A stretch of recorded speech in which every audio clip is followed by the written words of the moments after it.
Welcome to the Autism and Neurodiversity podcast. We're here to bring you helpful information from leading experts and give you effective tools and support.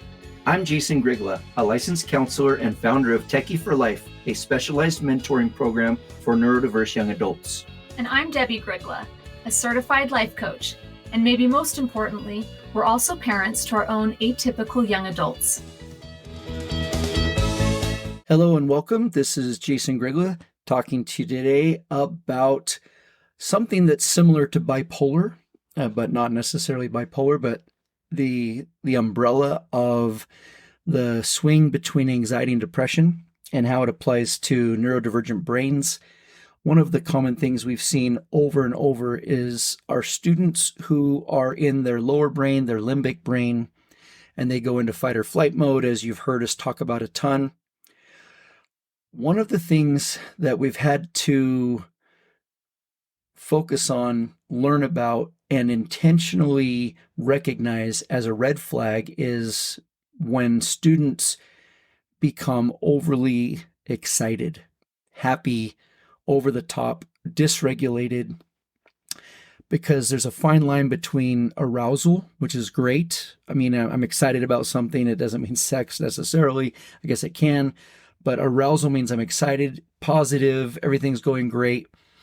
And the line between it flipping over to manic, over the top, and fight or flight mode. And we've seen it probably in our loved ones who are neurodivergent, that they get so excited that they freak out because they can't handle the emotional dysregulation of feeling good, pleasure, stimulus, and then becoming overstimulated or seeking that out. So when I'm working with someone and they start to become manic, I don't think that's a good thing. It's fun. And by manic, it can look like obsessiveness, overly laughing, extra loud, someone wrestling, and they wrestle too much and they get overwhelmed or they get worked up and then they get too physical because they're in such a state of arousal or heightened, intense emotion that they really are in their limbic brain because they're not thinking with their higher brain that that's too hard or that might be too much. And when they fall in love and all they know is that they are obsessing and intensely infatuated with someone and it feels great, but it's manic and it's similar to obsessive compulsive. And the downside to that is they're not in their higher brain.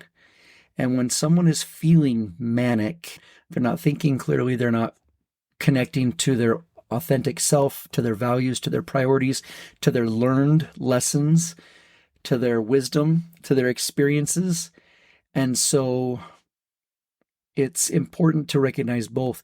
We do have students that because they get into their lower brain so easily, as you know, we've talked about the channel or the doorway bridge between the higher brain and the lower brain has shown to be bigger physiologically, more neural pathways connecting the two systems, that our students can go into their limbic lower brain easily. And those are usually, those are super highways, not 2-lane roads like a typical brain. And it's common with people who have PTSD as well. As we know, that trauma doesn't have a calendar, so trauma doesn't necessarily go away. And that's how PTSD comes back to our brains often, is because there's no calendar and memory.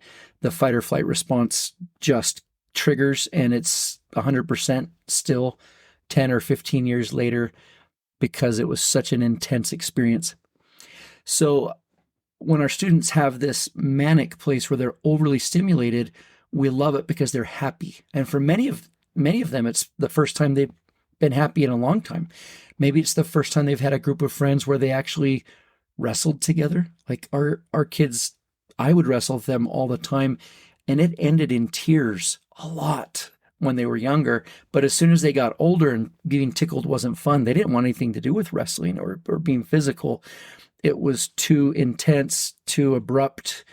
And so they start goofing around or they start trying new things, and it feels so good to try new things like having a crush on somebody or wrestling and fooling around or being at a job, that they get overly aroused and then they're dysregulated, and it tends to mess things up. I'm not sure which one makes more mistakes. Someone who's in what I would consider closer to a fight response, because it's over the top proactive acting outwards, which fight is, but also overstimulated manic. They're very similar. The difference might be a negativity that comes with it, but the actual outcome can often be the same, just as destructive in their higher brain. So we watch for that, and it goes back to understanding that being regulated and helping them with co-regulation and us being regulated, not manic and not in our depressed state, which depression is also in the lower brain. We're not thinking clear. We've shut down, which is paralysis, which means flight, avoidance, numbness.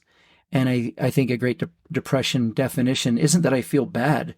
It's that I don't feel anything, which is despair.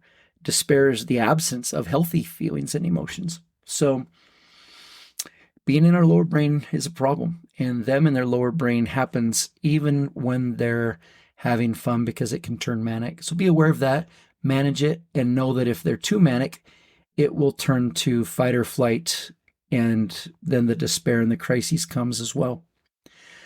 I hope that's helpful, a new perspective and insight that we've learned that I wanted to share with you today. Thanks for listening, and we hope you have emotionally balanced connections with yourself and with your loved ones. Thanks, bye. Thanks for joining us on this episode of Autism and Neurodiversity with Jason and Debbie. If you want to learn more about our work, come visit us at jasondebbie.com. That's JASONDEBBIE.com.